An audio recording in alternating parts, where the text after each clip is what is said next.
tem que se acostumar com a norma, a nova regra, tá? Então, tem que ser tratado, tem que ser colocado, e as pessoas têm que se adaptar a isso, tá? Que mais, pessoal? Vamos lá. Os prazos vão de 45 dias a 3 meses, de acordo com o primeiro artigo, né? A função é essa adaptação que eu falei para vocês. Aqui eu tenho um gráfico explicando como que é essa vacatio legis, né? Que eu tenho a promulgação, que é o ato de fazer a lei, a publicação, e daí um tempo que eu fico esperando dar o prazo de vigência dela, que é o período com o qual a sociedade vai se adaptar. A gente falou 3 meses a 45 dias, mas eventualmente, dependendo da matéria, como é muito contundente, o legislador pode aumentar ou diminuir esse prazo de vacatio. Para mudar, né, se tem que ver se não tem nenhum problema, se não existe nenhum prazo. Diga. Professor, como que é feito a análise da lei para determinar o tempo? Como que é feito a análise? Vejam, normas simples, tá? A gente tem ali no artigo 1º dizendo lá, 45 dias dentro do território nacional e 3 meses fora do território nacional. Então, mudou alguma coisa na lei, foi lá, criou uma lei simples, nova. Então, é dessa forma. Agora, quando a coisa é contundente, vamos pensar, em 2002 a gente criou um novo Código Civil. Puxa vida, o novo Código Civil mudou muita coisa. Então, é uma lei considerável. Então, cabe ao legislador, que é quem está fixando a regra, quem está criando a lei, fazer essa análise, e ele, na própria lei, vai dizer, olha, nesse caso aqui, o período de vacatio é de tanto. No caso do Código Civil, foi de 1 ano. Tá? E é um tempo muito usual, assim, dependendo da complexidade. Mas quem vai dizer que é diferente é o próprio legislador. Se o legislador é o senhor para dar os critérios da norma nova, para dizer que aquilo tem que ser lei, que aquilo é importante, é o ponto de virar a lei, pessoal, logicamente que ele também tem competência para, se a gente diz que ele pode o mais, ele pode o menos. Então, se ele pode criar norma, ele pode perfeitamente dizer quanto tempo tem que ser respeitado para que essa norma entre em vigor. Então, cabe a ele. Se ele faz a regra, ele também tem competência para fazer essa análise. Tranquilo? Se ele não fala, a gente cai na regrinha do artigo 1º da norma de introdução, tá? Que é 45 dias no território nacional e 3 meses fora. Tranquilo? Tranquilo.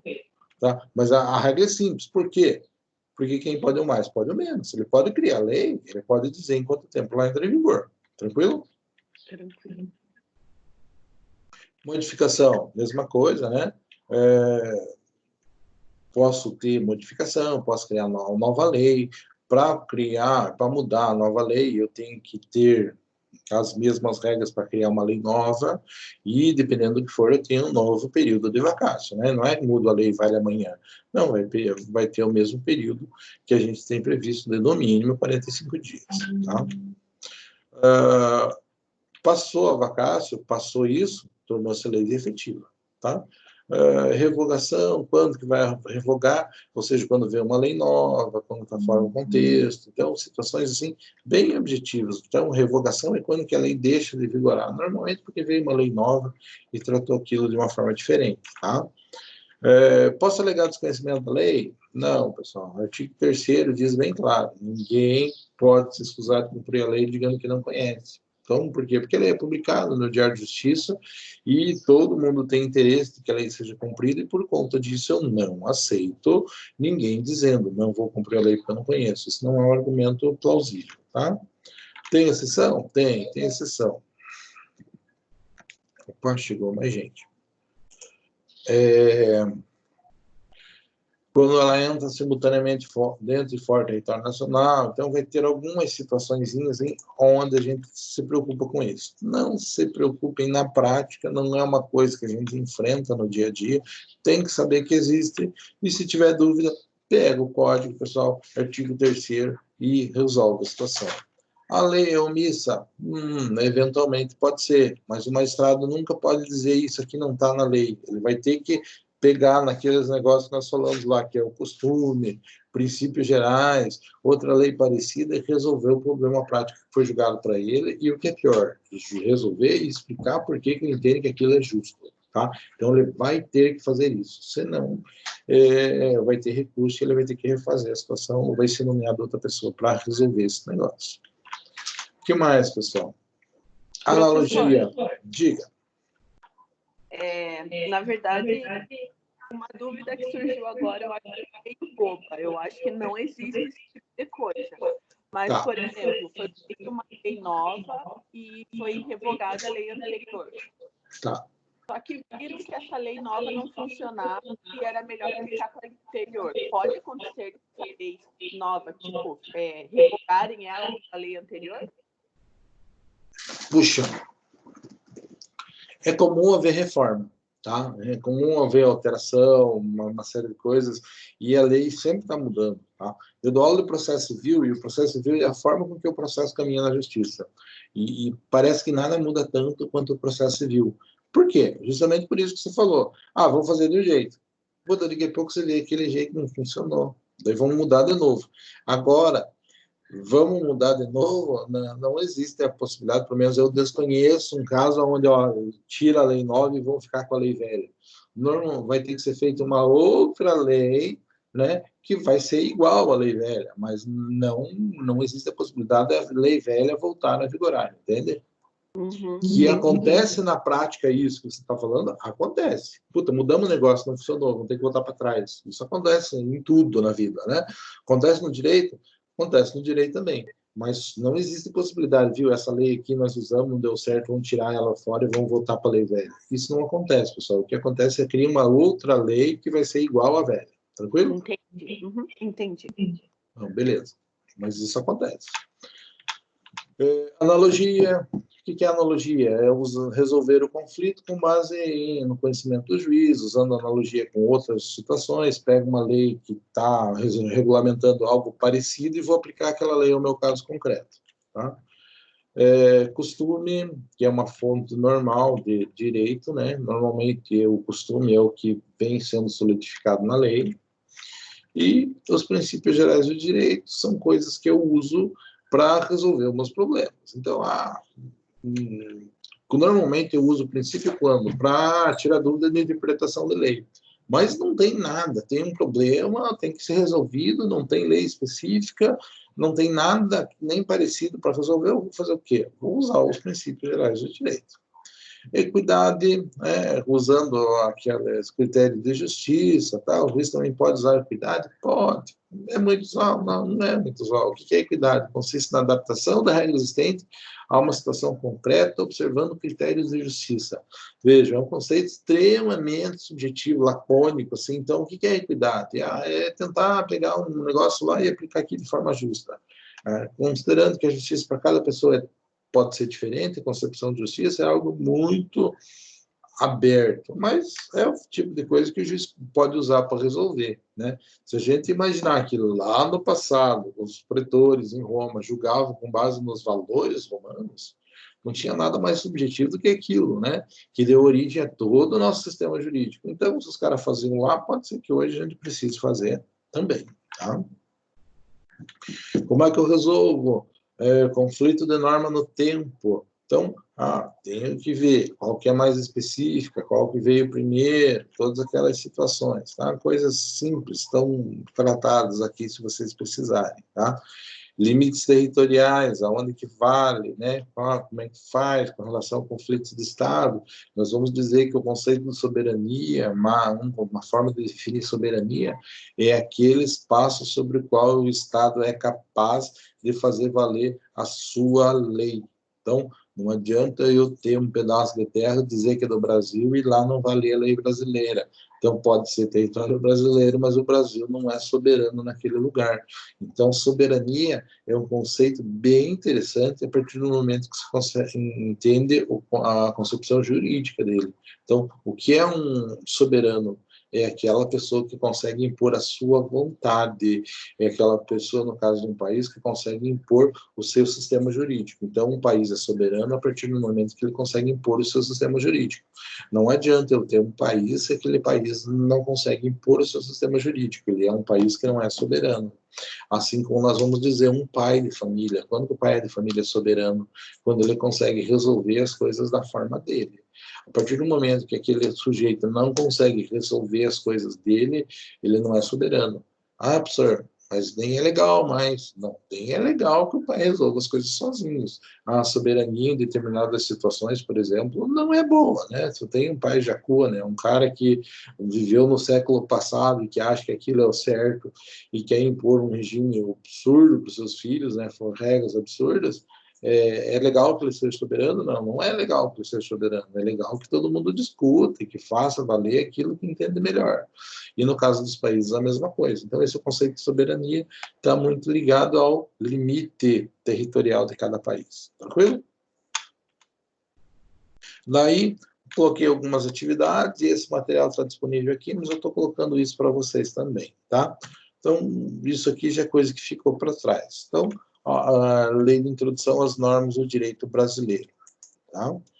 Qual foi a outra aula, pessoal? A outra aula, nós tratamos de pessoa natural, né?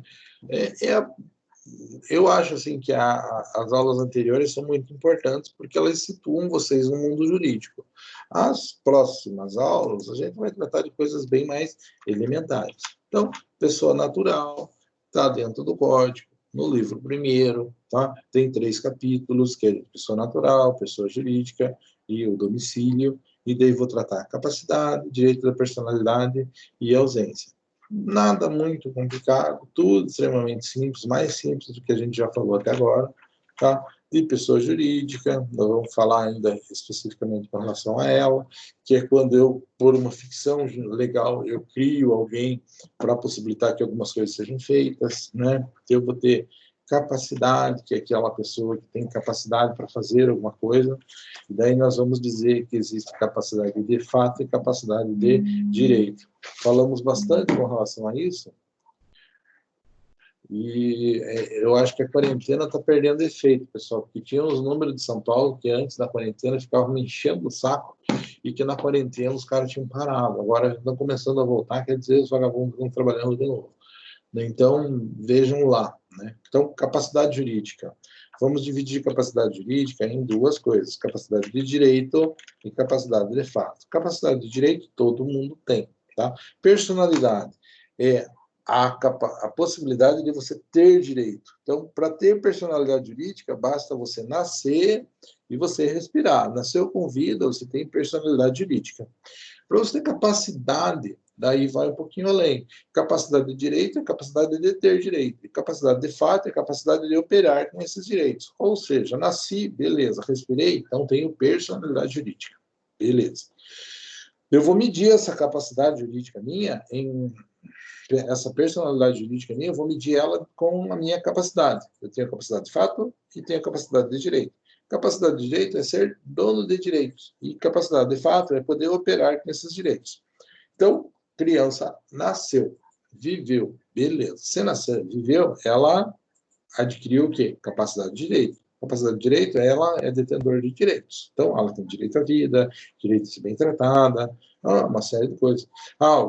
Herdou um patrimônio. Então, existem muitas coisas que estão dentro desta capacidade de direito, que é basicamente a capacidade de ser dono de direitos, de ter coisas, de ser titular de direitos.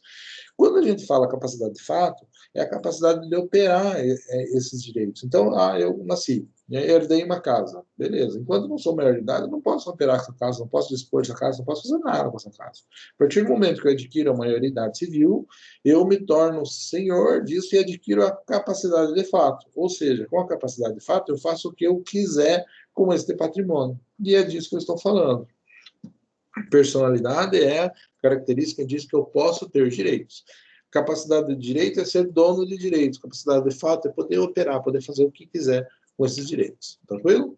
Então, resumindo, a gente fala bem com relação a isso, tá? Então, plena quando eu tenho as duas e limitada quando eu tenho apenas de direito, tá? Capacidade diferente de legitimidade, capacidade é a propensão que eu tenho para ter direitos, né? E legitimidade é a ligação minha a determinado conflito, a determinada situação, a determinado direito. Então, sujeitos da relação jurídica, nós vamos dizer que são pessoas naturais, pessoas jurídicas. A relação jurídica é o que liga uma pessoa a outra, um interesse relacionado a isso, né? É até interessante a gente pensar que tem aí um projeto, né? Criou uma lei que criou em 7 de agosto de 2019, o Senado criou uma lei que criou um regime especial para animais. Por quê, pessoal? Porque a gente entende que tem capacidade jurídica, né, que tem personalidade jurídica, ou a pessoa humana, né, quando nasce. E a gente mede essa capacidade jurídica, essa personalidade jurídica, estou confundindo os dois termos, né? Então, quem tem personalidade jurídica? O homem quando nasce, tá? E essa personalidade jurídica é medida pela sua capacidade de ter direito e a capacidade de exercer direitos. Isso é próprio do homem, tá? Em agosto de 2019, o Senado aprovou um projeto, uma lei, dizendo que os animais são detentores de alguns direitos, tá? Ah, ele criou personalidade jurídica para os animais? De uma certa forma, sim. O termo usado é que os animais são seres sencientes que detêm alguns direitos. Que direitos, pessoal? Ah, pode ter patrimônio? Não, não é esse o direito que eles podem ter. Eles têm direito à emoção, que eles sofrem, que eles têm dor, e que por conta disso eles têm direito a um tratamento diferenciado. Isso é uma coisa que foi criado no nosso Senado e é uma coisa bem diferente, né? Que é uma lei de 2019 que não existia até então. Até então nós imaginávamos animais enquanto objeto de direito, enquanto coisa que alguém poderia ser dono. A partir desta lei, mudou completamente toda a concepção e eu passo efetivamente a reconhecer que animais hoje podem ser titulares de direitos, não como uma pessoa normal e não de qualquer direito. Tranquilo? Então, daí, pessoa natural, toda pessoa capaz de direito, deveres na arte civil, tá? Então, está no artigo 1º, e daí nós vamos para a noção de pessoa jurídica, que é aquela que é criada especificamente para fazer alguma coisa, né? Então, falamos sobre isso, citação, teorias do nascituro, que diz que é quando nasce, quando tem... Então, para nós é a teoria não da concepção, não quando foi fecundado o óvulo, mas sim de quando que o sujeito nasceu. Nós vamos ter exceções a essa teoria natalista que a gente segue, que é, por exemplo, assim, coisas em nome do nascituro, né? Às vezes a mulher está grávida, a criança não nasceu ainda e é possível entrar com uma medida para assegurar um direito futuro que a criança vai ter, para resguardar um patrimônio, para brigar por uma futura herança, alguma coisa assim. Então, existem exceções a essa regra, mas são muito pontuais, tá? Vamos poder pegar como exceção essa regra de que a personalidade jurídica não... Veja, a personalidade jurídica surge com o nascimento, com vida, tá? Mas a gente tem que fazer de tudo para que o nascimento aconteça, né? E por conta disso nós temos, por exemplo, hoje uma lei que fixa os alimentos gravídicos, ou seja, que aquela mulher gestante precisa de cuidados, precisa de um tratamento, e o pai tem a obrigação de ajudar com relação a isso. Então existe uma lei que fala dos alimentos que são prestados para a mulher na condição de auxiliar o nascituro, aquela pessoa que nem nasceu ainda. Então, nós reconhecemos que a personalidade jurídica surge com o nascimento, mas temos alguma exceção, e essa é uma exceçãozinha simples, que a gente reconhece o direito, para que isso funcione, a gente resguarda alguns direitos. Tranquilo? Mas tudo bem simples, tá? Nascituro, né? Concepção, nascituro, nascimento com vida, então coisas elementares aí, que é a forma com que a gente reconhece que a pessoa natural existe. Tranquilo, pessoal? Estão me acompanhando?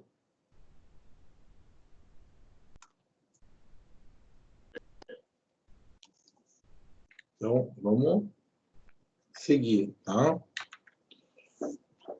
Estou indo bem rápido, porque, teoricamente, tudo isso aqui foi tratado com bastante cuidado em sala, tá? E realmente é a parte mais importante da disciplina. O resto que vem é tudo coisa muito mais simples e tudo coisa que aproveita muito do que a gente já falou. Então, a gente só vai fazendo o fechamento dos argumentos, o fechamento das coisas, a gente só vai fazendo o retalho propriamente dito. O importante são os conceitos elementares que a gente tem aqui. Tranquilo? Então, praticamente para fechar, pessoal, a gente falou personalidade, capacidade, e daí capacidade de direito, que é capacidade de ser detentor de direitos, e capacidade de fato, que é a capacidade de operar realmente com o que você tem de direito. Daí surge aquela ideia da incapacidade, que para proteger, a lei diz, olha, você não tem capacidade, você não tem condição de fazer isso. E nós vamos ver quem é incapaz, né? Nós vamos ter a incapacidade absoluta e a incapacidade relativa. A absoluta, o sujeito tem que ser representado, e a relativa, o sujeito tem que ser assistido, né? Então, basicamente, nós dizemos que a incapacidade absoluta ela é do 0 aos 16 anos, eu sou absolutamente incapaz. Dos 16 aos 18, eu sou relativamente incapaz.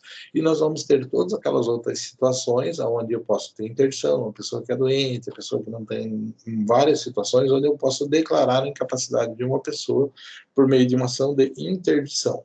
Tá? Bom, o incapaz pode manifestar a vontade? Teoricamente, pessoal, a vontade dele não faz muito sentido. Se ele for absolutamente incapaz, ele não sabe realmente, ele não tem condições de dizer o que é. Agora, é claro que em determinadas situações isso faz diferença. Vou adotar uma criança, né? O próprio ECA fala, se a criança tem mais de 12 anos, eu tenho que perguntar para a criança, quer ser adotado? Você gosta? Dá certo? Funciona? Né? Às vezes não funciona, a criança não é adaptada à família, e isso tem que ser levado em consideração. Então, eu não vou adotar uma criança sem levar em consideração realmente se ela tem condições, se ela tem interesse nisso, se ela gosta. Às vezes é uma pessoa que efetivamente não tem como o trato, né? Então, existem várias coisas. Então, a gente reconhece isso. No entanto, pessoal, não é absoluto, né? Às vezes não quer por birra, né? Então, cabe ao magistrado usar dos outros argumentos que tem para verificar como é que vai ser interpretado essa vontade do incapaz. Tá? Então, teoricamente, não interessa, mas a gente não pode brincar com relação a isso, né? Eu brincando aqui do lado, que minha filha está tendo aula aqui na minha frente, né? Eu costumo dizer para ela assim, criança não pensa, criança não interessa o que quer, o que não quer, quem manda é o pai. E, na verdade, é isso que está na lei, né? Então, absolutamente incapaz, é a vontade dele. Vamos perguntar para ver, uma dessas, o bichinho fala alguma coisa que é interessante, né? Mas se não falou, beleza, toca daí para frente, tá? Então, vai ter que ser interpretado caso a caso. Ela está indignada aqui no momento agora, mas é normal, tá? Então, incapacidade absoluta, pessoal. Menor de 16 anos, os loucos de todo gênero, né? Como de louco de todo gênero é uma aberração prevista na nossa lei, né? Mas é qualquer pessoa que não esteja em condições, né, normais das suas faculdades mentais, que não seja lúcido. Então, a gente vai falar louco de todo gênero, aquela pessoa que não é normal, né? Quem não conhece, né? Então, tem intervalo, que ele é lúcido e que ele é louco. Não interessa, o que interessa é que ele é louco. Tá? O idoso, que não tem condição de compreender determinadas coisas, o ausente, o surdo-mudo, que eu não consigo me... Não é que ele não entenda, pessoal, é que eu não tenho condição de como me comunicar com ele. Eu posso interditá-lo? Sim, o cara tem vontade, mas ele não consegue falar qual é a vontade dele, as pessoas não conseguem interagir com ele. Então, isso dificulta muito. Então, nós pode levar a uma necessidade de interdição. Daí, o processo da interdição, não vem muito ao caso, não é o caso de vocês estarem expertos nesse assunto, mas eu posso levar, sempre que eu tenho direitos dessa pessoa e tem que ser tutelado de alguma forma, alguém vai ter que entrar na representação dela para praticar os atos em favor dela. E aí a gente faz a interdição, interdita a pessoa e mostra em juízo que aquela pessoa não tem condições de exigir os atos da vida civil e o juiz determina alguém para fazer isso no seu lugar, né? Então, normalmente o processo de jurisdição voluntária, ou seja, não existe conflito, é levado ao juiz apenas para que o juiz realmente verifique a condição na qual a pessoa encontra-se, né? É um processo, digamos assim, que tem necessariamente que ter uma perícia, tem que ter um médico que vai lá e realmente atesta que aquela pessoa não tem discernimento suficiente para gerir os atos da vida civil. Como é uma ação que envolve o estado de pessoa, o estado em que a pessoa está, o Ministério Público tem que participar. A partir do momento que o juiz decreta isso, ele constitui uma realidade nova, né? Então, é uma sentença constitutiva que constitui um curador e declara que aquela pessoa, então, ela tem natureza tanto constitutiva quanto declaratória. Não faz sentido falar isso para vocês agora, mas faz sentido falar enquanto professor de Direito Civil, lá na frente a gente retoma esse argumento, né? E é erga omnes, ou seja, gera efeitos para sempre, né? Não tem, não é outra parte erga omnes, é oponível contra todos. Nós vamos dizer assim que quando nós temos uma decisão, a gente tem dois tipos de decisão. Nós temos erga omnes e ultra partes. Erga omnes é oponível contra todos, qualquer pessoa. E ultra partes é com apenas as pessoas que celebraram o negócio. Obviamente que quando eu vou interditar uma pessoa, aquilo gera efeito erga omnes. Por que é interessante isso? Porque às vezes eu tenho um interditado de 40 anos de idade que anda, parece um senhorzinho, né? Tá super bem, conversa bem, ninguém sabe que ele é louco, né? De todo gênero, né? E ele tá na sociedade, vai lá, compra, pratica, faz um monte de coisas e eventualmente eu vou dizer assim, viu? Ele fez um negócio, mas ele não tem concepção, não tem condição de fazer isso. Aí vai aparecer alguém querendo dizer, não, mas ele negociou comigo, eu não sabia. Não tem como dizer que não sabia. Por como que não tem como dizer que não sabia, porque a sentença que decreta a interdição da pessoa vai ser registrada lá no cartório, né? E a partir do momento que ela é registrada no cartório que a pessoa foi interditada, isso é oponível contra todas as pessoas, tá? Independente de alegar que sabe ou que não sabe, por quê? Porque está registrado no cartório público. Tranquilo? Incapacidade relativa são aquelas pessoas dos 16 aos 18 anos, ele vai ser, a incapacidade relativa, ele vai ser assistido, né, auxiliado por alguém. Nós vamos dizer que além dos menores de 16 a 18 anos, os ébrios naturais, os viciados em tóxico, né, ébrio é bêbado, né? O alcoólatra habitual é uma pessoa que é relativamente incapaz, e o viciado em tóxico, ele também é relativamente incapaz, ou seja, ele não é capaz de praticar os atos da vida civil sozinho, ele precisa que alguém auxilie ele, tá? Lógico que é muito complicado, né? Você dizer que aquele sujeito que tem 30 anos de idade, ele é relativamente incapaz porque ele é alcoólatra, tá? Mas é isso que a lei determina, tá? Aqueles que por causa transitória não puderem exprimir a sua vontade. Então, quando o sujeito não pode falar, o que não tem como ele se comunicar, ele é relativamente incapaz, porque ele tem vontade, mas ele não consegue expressar a vontade. E a expressão da vontade é muito importante, né? A gente vai ver quando a gente estuda negócio jurídico que a vontade é uma coisa assim, fundamental na vida civil, né? Nos negócios da vida civil. E daí a questão dos indígenas, que os indígenas são café com leite, vamos dizer assim, né? O índio, a condição do silvícola tem uma forma tratada totalmente diferente, existem menções dentro do Código Civil, dentro da Constituição. Eles, no Código de 16, eles eram chamados de silvícolas, né? Um termo que não se usa mais na nossa legislação, hoje fala índio mesmo, né? Índio velho. Né? E a gente tem o estatuto deles, né, que vai tratar de uma forma bem clara esta situação. Porque ele é protegido, como ele não tem capacidade plena, ele tem, sempre que ele está envolvido, tem que estar o Ministério Público junto, né? Então, nós temos uma série de situações claras com relação a isso. Bem especificamente com relação ao índio, pessoal, que a gente não existe uma regra absoluta, tá? Ele vai dizer assim que ele responde pelos atos da vida civil de acordo com a sua capacidade de compreender o que aconteceu. E então é muito pior, né? Porque né, é muito relativo, né? Como que eu vou dizer que o cara entende, que o cara não entende? Como que eu vou fazer a prova disso, né? Então, na hora que precisa, ele vai se fazer louco e daí o negócio não vai valer. Então, é muito complicado a condição do índio, porque ele está sendo protegido. Se você partir da ideia de que ele realmente deve ser protegido e que é justo, e que a coisa tem que funcionar desse jeito, ótimo, estamos com uma lei perfeita. O problema é que nós não temos esta certeza, né, pessoal? Às vezes surge a questão da malandragem, né? Surge uma série de problemas, mas aí eu estou pensando como índio desconfiado, né? Como a forma correta, eu tenho que dizer, o índio tem que ser protegido porque ele é uma pessoa diferente, que é inserido numa sociedade diferente, e de acordo com os valores dele, ele não tem condições de entender tudo aquilo que nós fazemos. Então, tem um tratamento diferenciado que leva em consideração isso. Tá? Suprimento da capacidade pode ser mediante a representação normal, voluntária, ou pode ser por meio de uma decisão judicial, né? Vai ter uma pessoa nomeada, normalmente, para fazer isso, para ajudar isso, para trabalhar com relação a isso. Então, se é a nulidade absoluta e não tiver a representação correta, nós temos algo nulo, né? A incapacidade absoluta. Se for incapacidade relativa, ele não foi corretamente representado, nós estamos diante de um ato que pode ser anulado, tá? O que eu tenho para proteger? Medida tutelar, benefício de restituição do que foi feito.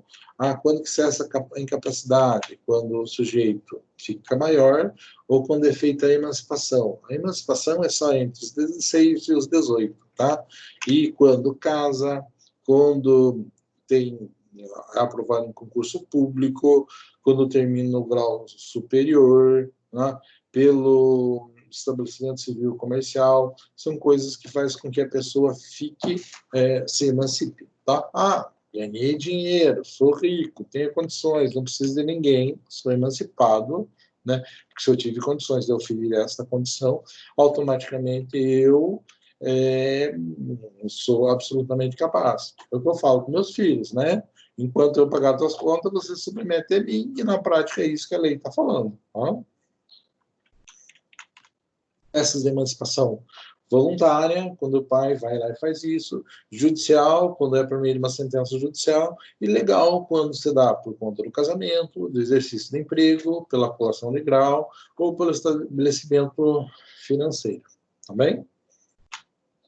Extinção, morte real, não precisa falar que a morte real é ir para o caixão, né? E morte simultânea ou comoriência. Morte simultânea ou comoriência é aquela situação onde aconteceu um sinistro e a ordem das mortes das pessoas vai ter reflexo, ou seja, cá o pai junto morreram. Daí, seu pai morreu primeiro, ele herdou para o filho um patrimônio. Ele deixou para o filho um patrimônio. Seu filho morreu primeiro, daí o filho não recebeu o patrimônio do pai. Então, essas coisas de acidente são maluquices que vocês vão estudar lá em Direito das Sucessões. Então, eu vou dizer que quando acontece um acidente e eu não consigo dizer com precisão quem morreu primeiro, eu digo que todo mundo morreu ao mesmo tempo, né? E isso chama-se comoriência. E morte civil é uma coisa que se usava lá na Idade Média, pessoal, que era a situação assim que eu considerava que aquela pessoa morreu, simplesmente porque dela não vinha mais nada. Quem que considerava? Pessoas que recebiam penas perpétuas, nunca mais o cara vai sair da cadeia. Então, ele morreu para o mundo. O patrimônio dele não é mais dele, agora é nosso. Beleza? Era assim que se fazia na Idade Média. A pessoa que ia para virava monge, o monge abria a mão de todo o seu patrimônio, toda aquela situação, ficava recolhido o resto da vida, ninguém mais via ele. Era a mesma coisa que morrer. Né? Então, nessa situação, considerava que aconteceu a morte civil do sujeito. Tá? Então, coisas assim acontecem, né? Bem objetivas, né? Só para a gente saber que existem, mas, lógico, hoje não se considera mais morte civil. Presuma a morte com a declaração de ausência, né? Com a declaração... Diga. Professor, em relação a esses tipos de mortes e tudo mais, né, na verdade, da comoriência, Tá. Do exercício que o professor deu na aula passada. Eu fiquei bem em dúvida entre a letra C e a letra D, porque tinha esse termo de herança jacente. Tá. Herança jacente e herança vacante. Qual é o problema? Estava falando de comoriência, mas provavelmente a questão estava testando conceitos lá de direito das sucessões que vocês vão estudar no final do curso. Desculpe pela colocação. Mas o que é herança jacente e o que é herança vacante? Tá? Quando não tem para quem deixar a herança é vacante. Tá? Quando passou o tempo, já foi verificado, já foi tudo, e aquilo vai ser transmitido para o Estado, tá? E a gente chama que aquela herança vacante transformou-se em herança jacente. Então, a diferença entre herança jacente e herança vacante é o momento em que você está. Tá? Então, se você não tem para quem deixar simplesmente, mas não operou o seu processo de inventário ainda, então você está diante de uma herança vacante. Vacante por quê? Porque tem bem e não tem herdeiro. Tá? E se, ok? Mas essa herança passa a se chamar de vacante a herança jacente após o processo de inventário. Terminou o processo de inventário, não teve herdeiro para deixar, vai para o Estado. O Estado que vai receber esse patrimônio. Quando o Estado recebe o patrimônio, a herança vacante passa a chamar-se herança jacente. Tá? Esse é o conceito. Tá? Ok. E daí, nesse exercício, era a letra C ou a D, então? Deixa eu terminar aqui, nós já pegamos lá o exercício, porque eu não lembro de cabeça nem o que estava perguntado. Tranquilo? Tá Só vamos terminar aqui, que está bem, bem tranquilo. Então, extinção da pessoa natural é isso. Eu presumo a morte com a declaração de ausência ou sem. E eu vou dizer, com declaração de ausência, presume-se nos casos que a lei autoriza, tal. Então, quando que eu digo que a pessoa morreu? Pode ser quando o sujeito tinha mais de 80 anos e passou 5 anos da última vez que ele foi visto. Tá? Mas não é uma coisa tão usual, isso aqui é coisa que você vai precisar quando for tratar lá de sucessões. Tá? Morte presumida, sem declaração de ausência, quando que eu considero isso, também está na lei, bem comecinho do Código Civil, e aqui termina a matéria. Tranquilo? Vamos ver se era só isso mesmo? Acho que era só isso. Deixa eu abrir a questão para ver como é que a gente resolveu ela. Tá? Só um minuto.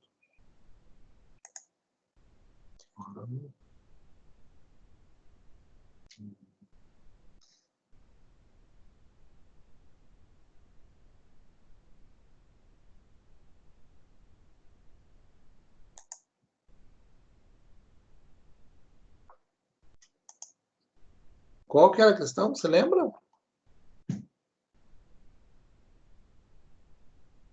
Cônjuges com vida em comum vêm a falecer em lamentável acidente de veículo.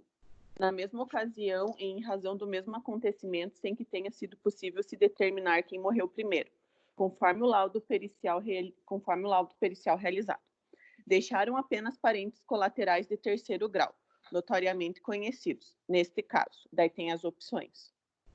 Foi da última aula, professor. Tá, estou com ele aqui.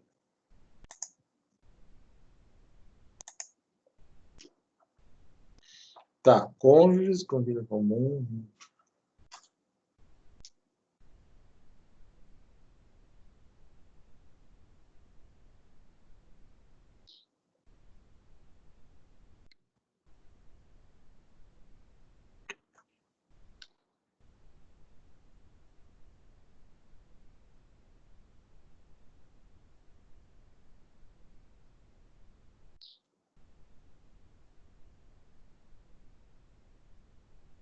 Veja lá, na verdade é bem simples. A resposta correta era a última, tá?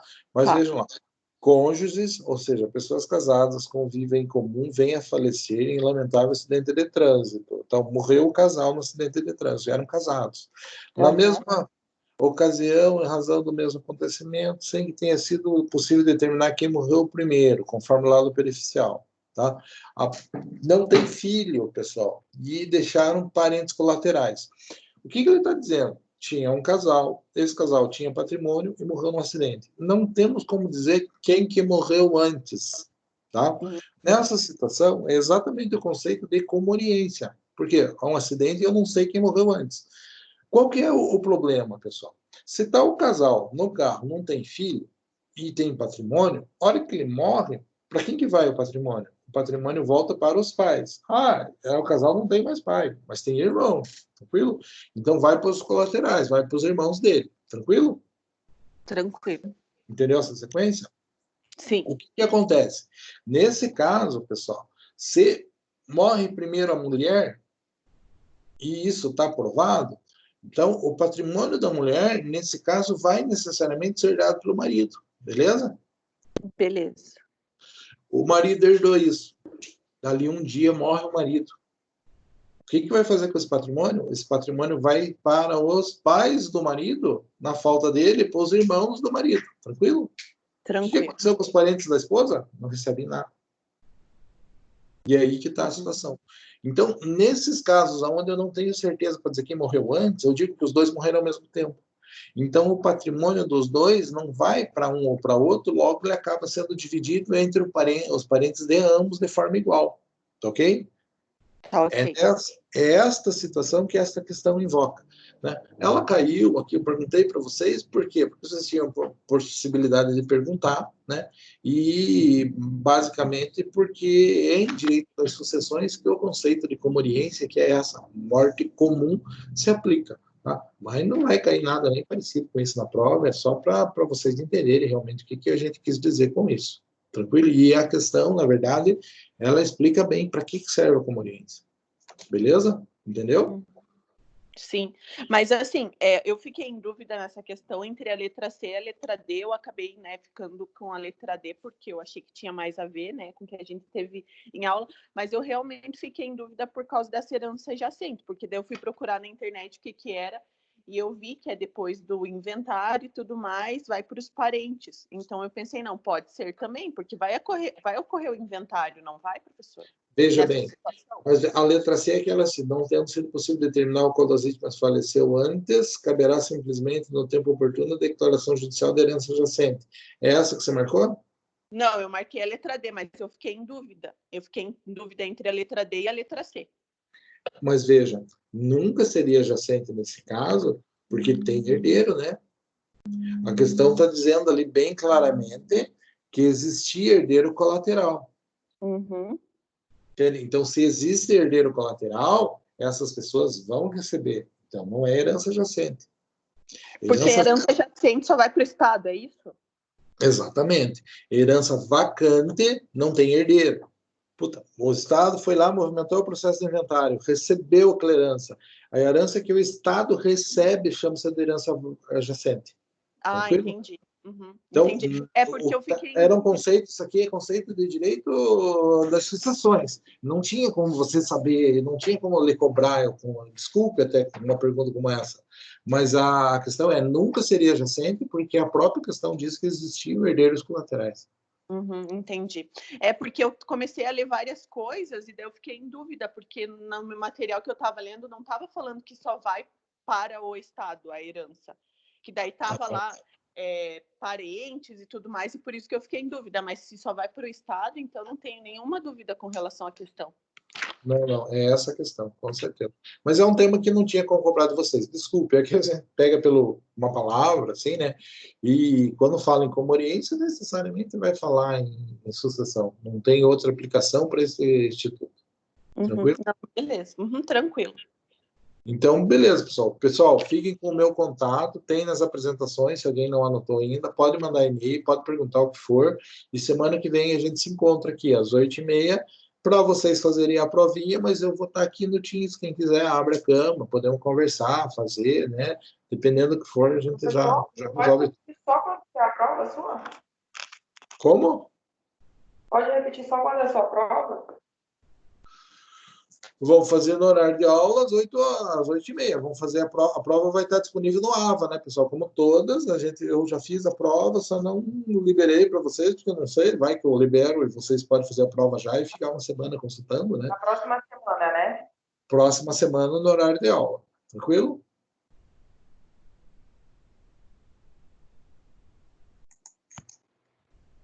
Tranquilo, professor. Então é isso, moçada. Estão dispensados, fiquem à vontade, estudem, só não vão para a rua. Fiquem em casa fechado. Beleza. Beleza. Um abraço, tudo de bom. Tchau, professor. Bom final de Até, semana. professor. Tchau, tchau. Tchau, valeu.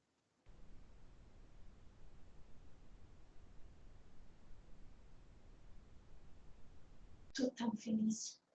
Tô transbordando da alegria. Por quê? Sabe o que eu fui dormir de tarde? Isso. A gente contigo. Ai, eu tô tão feliz. Nossa, faz tempo que eu assisto um vídeo sobre